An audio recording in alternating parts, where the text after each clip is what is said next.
Délceg. Nem tudta Zsivanovicsnak tovább passzolni, mert ő lesen lett volna, így viszont egy szép egyéni akció. Ott érkeznek Hollander, gólhelyzetben Hollander! Gól!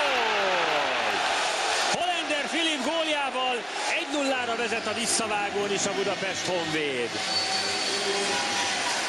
Kivárt még egy ütemet ráadásul Hollander. Ez azt jelenti, hogy gyakorlatilag a második felnőtt mérkőzésén a harmadik gólját szerzi. Szerencsére nem ér bele Diaby, mert így hozzákerült a labda, levette, még egy lövőcselt is csinált, hogy még tisztább legyen a pozíció, és aztán úgy tekerte el belsővel a labdát, hogy arra Banovicsnak esélye nem volt, hogy odaérjen. 1-0 tehát Hollander góljával. No, megvan tehát az 1. Ignjatovics. Hollander nincsen lesen, ha maga elé tudja tenni a labdát, megvan a 16-oson belül, bekínálja középre, óriási passz, 2-0 a Honvédnek. Diaby az újabb gólszerző. Hát mondtam én, az elsőt kell csak berúgni, és utána futószalagon jöhetnek a további gólok. 23. perc, 2-0. Hollander pedig egy gól és egy gólpassz eddig a mai mérkőzésen. Kint ugye 2 gól, 2 gólpassz. Hát lehet, hogy a Honvéd megfogta az istenlábát ezzel a fiúval.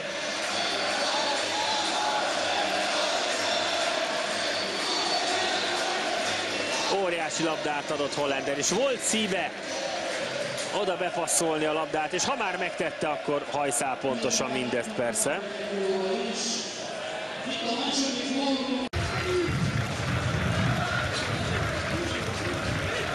Hollander lövi a szögletet, 36. perc.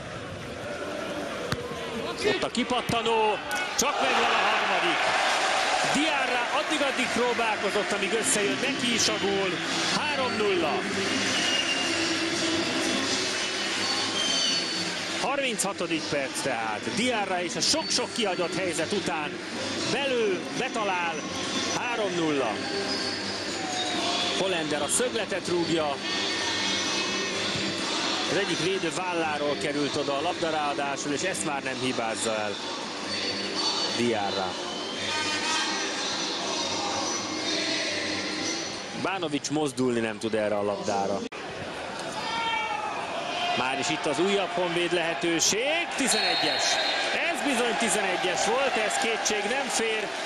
Délceget rántották le a 16-oson belül, és a 48. percben büntetőhöz jut a Honvéd, és többen Kemenes szeretnék, hogyha elvégezni a büntetőt. Ez teljesen egyértelmű volt, hogy lerántják Délceget, és maga a sértett fogja elvégezni majd a büntetőt. És ott a gól a jobb alsó sarokban, 4-0 a Budapest Honvédnak.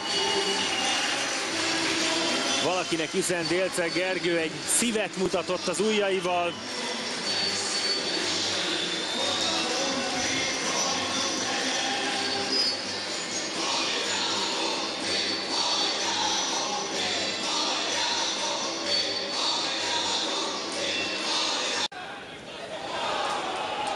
Testardi még 11-es.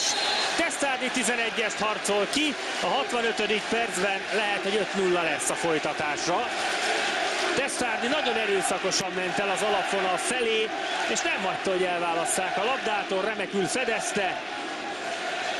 És ahogy látom, ő is fogja lőni. Úgy látszik, a Honvédnál az most a szokás, hogy tanulva a korábbi esetből, ugye a Lanzafame Martinez vitából, hogy aki kiharcolja a büntetőt, az rúgja. 6. percben a pillanatban. Testardi belövi. 5-0. Nagyon magabiztos volt. A kapus Banovics mozdulni sem tudott rá. Az első kapura lövése, és mindjárt az első gólja a Honvéd színeiben Emanuele Testardinak.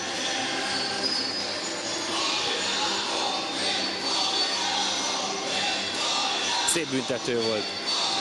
És sok kedve nem volt Banovicsnak elmozdulni sem erre. Ott földbe gyökerezett.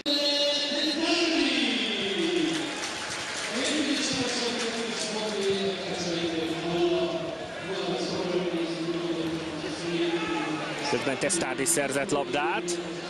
Jönnek előre a Honvéd játékosok, Kozma beadása, ott a gólhelyzet! 6-0! akkor lehet, hogy beindul végre a gólhenger. Alcibiade a gólszerző, övé tehát a 6.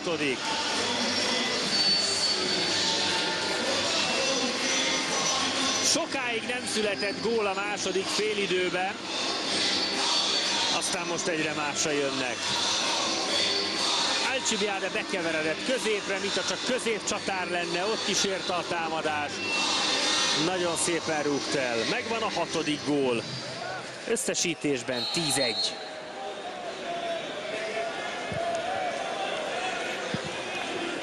És jelzem, hogy a Cseliknek az jónak tűnik. Kozma. Kozma még ketten érkeznek bent második hullámban. Testardi gólhelyzetben, be is lövi. Na náhogy belövi. 7-0. Testardi a második gólját lövi. Hát nem az a hibázós fajta, na. 2 lövés, 2 gól. Gyorsan keresztet is vett, ugye az olaszoknál, akik mélyen vallásosak, abszolút megszokott dolog. Kozma volt az előkészítő, őt is dicsérjük. Testardinak mindenre van ideje, annyira nincs körülötte védő, 3 méteres körzetben senki nem volt. Levette, megnézte magának, és hát ő azért van annyira képzett, hogy be is lőtte. Kevesebb, mint 10 perc van hátra a rendes játékidőből.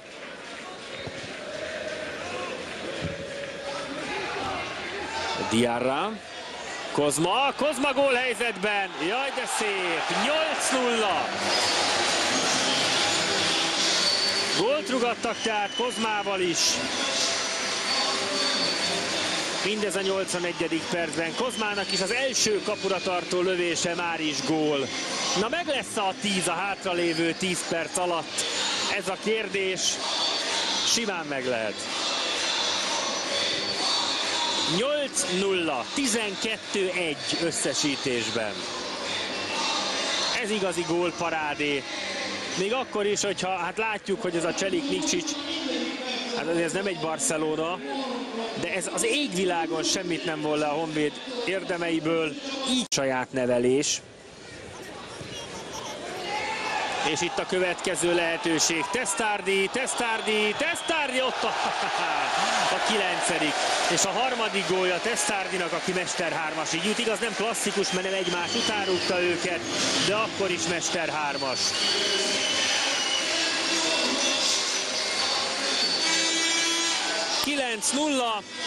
És még mindig van idő a 10-et berúgni. Most már tényleg nagyon szurkolok neki. A Testardi teljes bolondot csinált mindenkiből. Mint ha csak a grundon futballozott volna, ez a labdaátvétel azért ez parádés volt. Elküldte a védőt, Vuković el is ment. Megvan a 9. Testardi tehát Mester 3-ast ért el.